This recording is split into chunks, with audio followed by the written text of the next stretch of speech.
Hello, everyone. I'm very, very excited to be here. I came yesterday evening. My way took 40 hours. My name is Lisa. I'm technical writer in Aleph ZK, a privacy first L2 on Ethereum. And today, I want to talk to you about this. We often hear people telling that blockchain is the end game or ZK is the end game. And today I want to question the end game of what?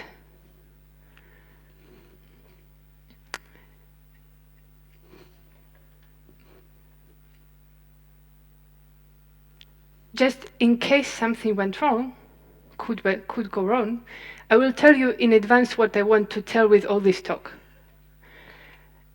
Zero-knowledge cryptography, blockchains, privacy-preserving blockchains are extremely cool and we love them, but it doesn't mean that we should put them everywhere. It doesn't mean that everything should be on-chain. It doesn't mean that every person in the world should be on-chain. They're very narrow, very special, very niche, and it is our responsibility to understand how we can utilize them. This is what we will talk about. But okay, small introduction.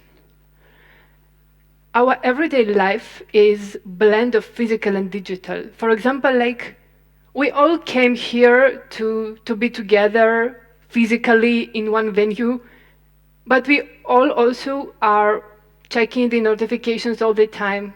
I'm not checking right now just because I'm on the stage and it's improper. So it's becoming more and more digital, but still physical. But even physical world, we have a lot of experience with building robust world. We know how to do robust buildings. We know how to do, for example, prison, or we know how to do the space that will be inclusive and how to do transportation, logistics, a lot of stuff. In digital world, we don't really know how to build robust world yet. And by digital, I mean that whatever we do online today, this is, in most cases, either in cloud or on a company server, meaning that 99.9% or something like that of our life is somewhere outside of our control, of our digital life. But you know what? I don't think it's a problem. Okay, we have all these Google, Amazon, AWS, Facebook. We rely on them. Sometimes they ban people. They prevent people from accessing their funds, their information. But you know what? We have blockchain for a really long time already. If it was an urgent problem that we wanted to fix, it would be already fixed. So today I want to talk about another type of problems. I want to talk about the future, not a couple of years. I want to talk about 10 years or 15 years, 20, 30 years, and think about problems that are much huger, much more global, and in fact might end the world. For example, AGI kidnapping the internet and flooding it with bots. Maybe we even don't need AGI for that. Maybe we will be good with AI. When one can't distinguish between who is human, who is bot, who is computer, who is not, what is real, what is produced by AI. Or company servers being destroyed because of the war or natural disaster like global heating or nuclear war. Or just governmental and banking data sets are gone. We don't have any information about citizens, about money, because money is today already digital entry. It's total anarchy.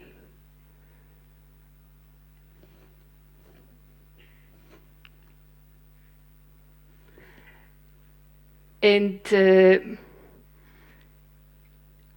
I think that we should stop building twig huts in our digital realm and make it more robust. Okay, how?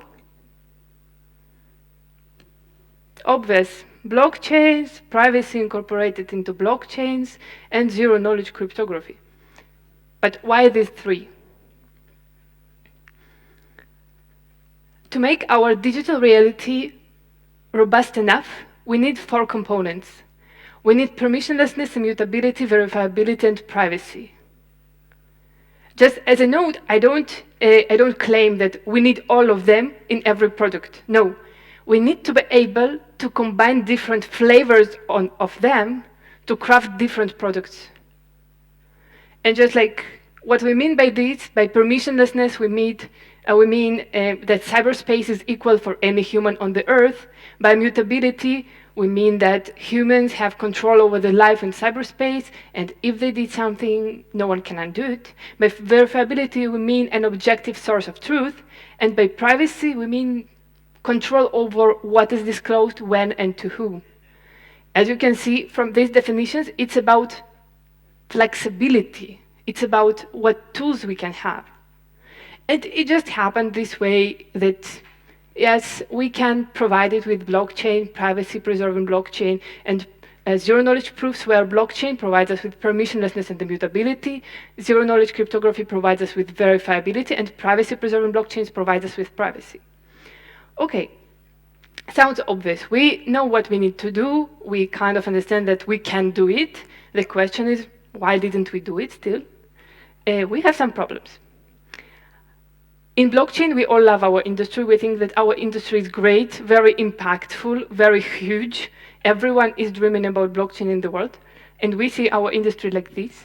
But the world sees our industry like this. And just for, like, as a comment, it's not dead mouth, it's a newborn mouth. Saying that, like, while we are thinking that our industry is, like, awesome, great, impactful, the rest of the world, frankly speaking, doesn't think about blockchain at all. Let's think, like, AI today is approximately 400 billion. World GDP is 88 trillion, and blockchain is around 25 billion. Comparison from another angle, space tech is more than 400 billion, biotech is more than 450 billion, and blockchain is 24 billion. It doesn't mean we are worse, absolutely not. It means that we are early. But this is not the only problem. We are early, but also our technology is very complex and hard to explain, meaning that even when you are talking like to a really smart, sophisticated person, it takes people time, a lot of time to understand. It means that our learning curve and adoption curve might be much, much longer than in other industries, even like deep tech industries. Then our technology is still work in progress, meaning that in most cases, we can't really deliver the product. We can promise, when we are talking about like real world use cases, we can promise what will be possible in the future. We maybe can do some piloting demo or something, but frankly speaking, in most cases, we can do PowerPoint presentation, that's it. Finally, people often see crypto in crypto drama context, and that's it. That's what goes media, that's what goes viral, meaning that beyond all, we also have huge communication work to do. And finally, it's not really clear what are the real use cases. When I explain to someone what is blockchain, it doesn't mean that you can take this blockchain and apply it for some awesome use cases. Usually, we have blockchain, we can use it for something, we can use something for something, and that last something can be used for real-world use case. So, as we are early and thinking about all these problems, I think it's our responsibility as blockchain industry to explain to all other industries, to showcase all other industries what are the real-world use cases. That is to say, we need to build network effects. And I think we can learn from mushrooms how to build network effects. Imagine a 3-mushroom network. And there is a new mushroom in the corner. He shows up, and other mushrooms tell him, like, okay, join our cool 3-mushroom network. And the mushroom is like, 3-mushroom network? Like, doesn't sound really cool. And this mushroom has so many other like alternatives. I don't think he will stick. Another situation, just for a minute, there are 3 trillion mushrooms in the world, really. All of them are connected to each other, and signing each other encrypted signals all the time, non-stop. Imagine new mushroom shows up, and they ask him, like, do you want to join us? Of course he wants. It's 3 trillion signally encrypted mushroom network. It's cool. The problem is we are here. We are not here.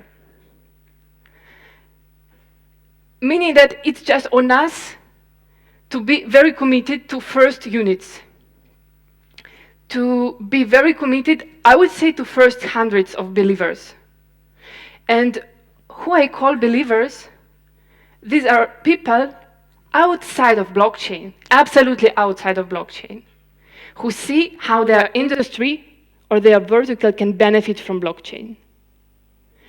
It can be whatever. It can be like agriculture, medicine, human rights, absolutely whatever, space.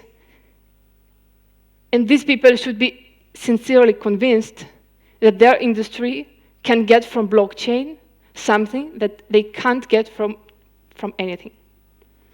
And the thing is that we need the first units much more than they need us. They can do whatever.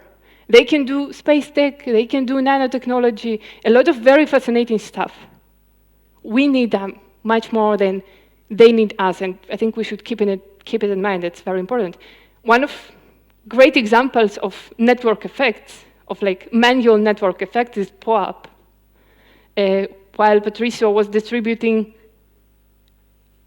4,442 POAPs to like this amount of people, it's like, and it's all manual.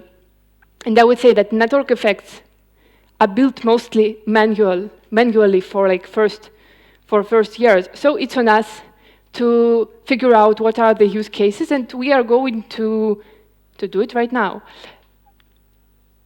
So just like for some definitions to ensure we are on the same page, a blockchain is a shared immutable ledger that facilitates the process of recording transactions and tracking assets in a network.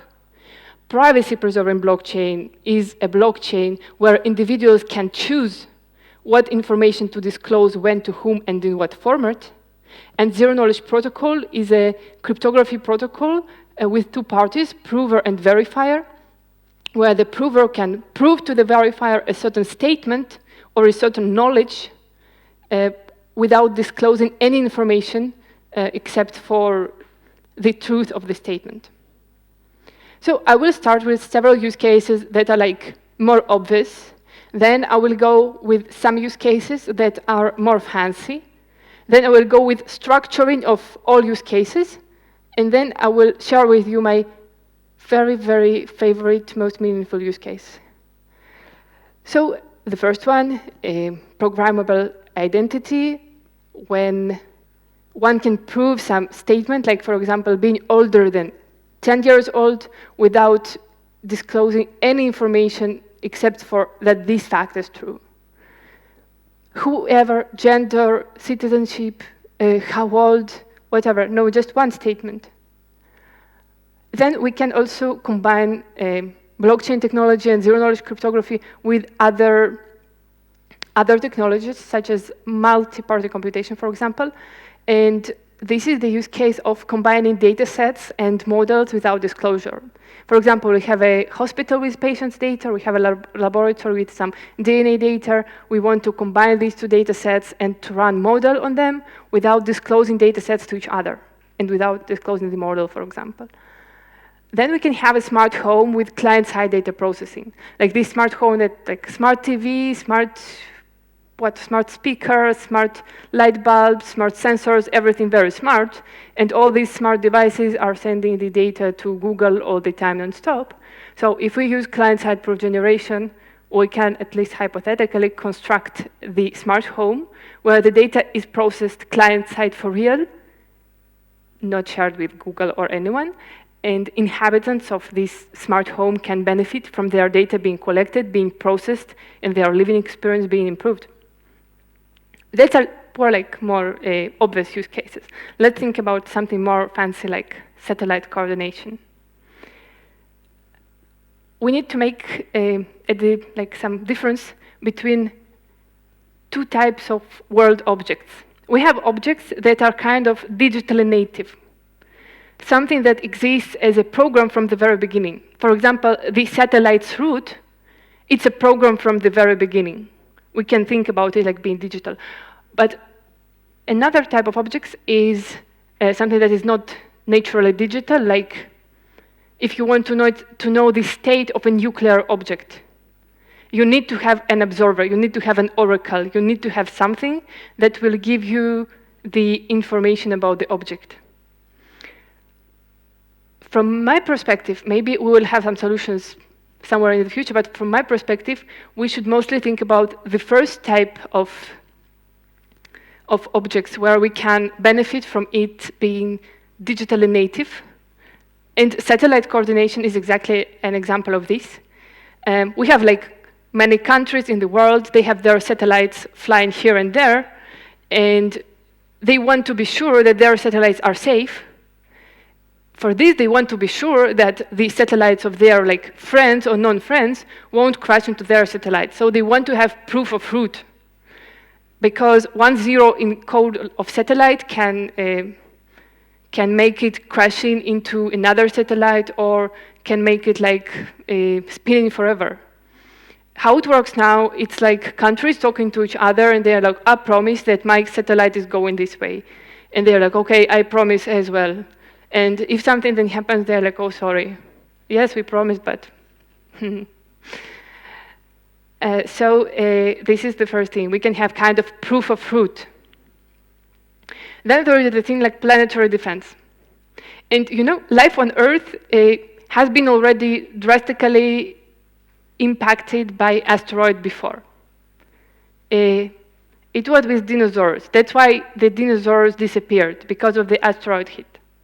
If the dinosaurs had zero-knowledge proofs and privacy-preserving blockchain for coordinating it, maybe today we were not here, and here will be still dinosaurs. It's kind of not a joke. Planetary defense is collecting, monitoring, and analyzing information about comets, asteroids, and whatever flying around the Earth. And for this reason, again, countries have to coordinate with each other. Even if they are not friends at all, they have to defend one single planet. And again, they can use zero-knowledge proofs and privacy-preserving blockchain as a coordination layer to process data collected by different parties without exposing it to others, meaning that all the secrets about like satellites models, satellites configuration, land stations and whatever, everything will be still their secrets, while they can prove arbitrary statements about some stuff. Okay, then LLMs, okay, I think we are pretty convinced already that LLMs are going to have huge chunk of our life. Today, it's like already not even me. Today, it's me and my several LLMs that I'm using for communicating with other people and for doing my work. In like several years, it will be me and my 100 LLMs. In like 5 years, it will be me and my 1,000 LLMs. What's wrong with LLMs? Where can we fix it? The thing is that we don't have custodial relations to the data in LLMs, meaning that if something is wrong with LLM, we can't invite it to the court and question it, like, why you did this. Hypothetically, what we can do if something went wrong, we can bring the data it was trained on, the model, its parameters, the data it was run on, and say, okay, this is how it happened. First of all, it's an extremely huge amount of data. But what is more important is that in many cases, governments, enterprise, corporations are not interested in disclosing their LLMs or data or parameters or whatever, because it's what gives them the unfair advantage. But we still need to be able to question LLMs for kind of like presumption of innocence, that we can prove something about LLM, such as, for example, today LLMs are used for on battlefields, including for target detection. And we might need to be able to question what is the acceptable probability of the mistake in the model. And we want to be sure that it is, for example, like 5% or 1%, but not 50 or 90%, so that it's somehow aligned with like human rights laws. And again, we can utilize for these zero-knowledge proofs, but what is more interesting is that zero-knowledge proofs can be a neutral arbiter. Because when it comes to LLM, this is something so powerful that we can't assign a country being a neutral party. It's never neutral. If one can exploit being neutral party, they will 100% exploit it because it gives them like world power. Okay, that was exciting use cases, and now we need to categorize all use cases. Because if we don't categorize use cases, we might be in a trap where we think, okay, we have blockchain, we have zero-knowledge proofs, we have incorporated privacy, let's think what we can do with it, and then people will be happy with what we do. I think a good example is this one. It's a very popular narrative that people want to own their social media. Like people want to be owners of their like Twitter account or whatever, of their likes, comments, to be sure that no one deletes it, that like I don't know, a huge enterprise can't hurt them and all that. But let's think about it. Like, is it true? One of the most popular social layer is like Farcaster. And this is the activity on Farcaster. It's like, today it's around like 44 daily active users. Like, is it a lot? Is it small? I don't know, but if we look inside, there was some huge thing in May of some activity, and today we are like 10x less of daily activity. And I don't claim that this is the thing, but it looks like a seasonal spike when like some marketing was done and people were excited, they came and then they're leaving. But then if we look at like what is it used for? Okay, half of it is for like Warpcast, that is like kind of Twitter but on chain. Mean that, okay, like around 20,000 people in the world appreciate owning their content.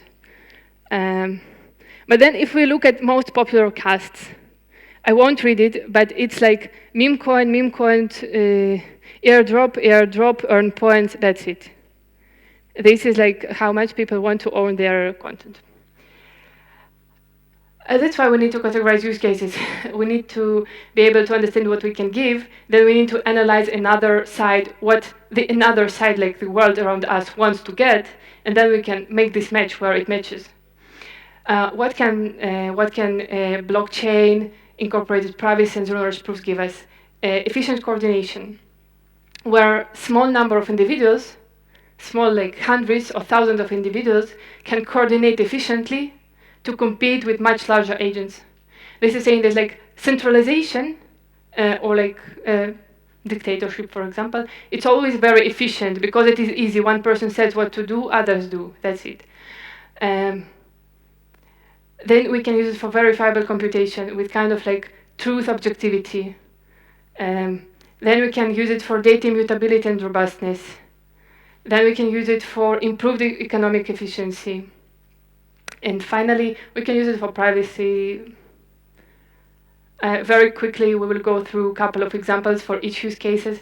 For example, for efficient coordination, we can use it for, we already mentioned, for proof of eligibility, for proof of innocence, for ensuring collective agreement. For example, to make for some decisions, we need to know that we have quorum. We need to know that there are enough people who are ready to commit to something. So you can use it as a temperature check, for example. For verifiable computation, for autonomous automatic systems, we can use zero-knowledge proofs and privacy-preserving blockchains to be sure that all these autonomous guys are working exactly as expected. For data immutability, we can have signed internet history that is recoverable in case of Web 2 internet server's destruction or something. One step further, we can have blockchain nodes flying as satellites in space. So if something destroys the servers on the Earth, even like something very huge like a nuclear war, we still can recover at least some information, so it won't be like total anarchy, it will be almost total anarchy. Finally, for efficiency,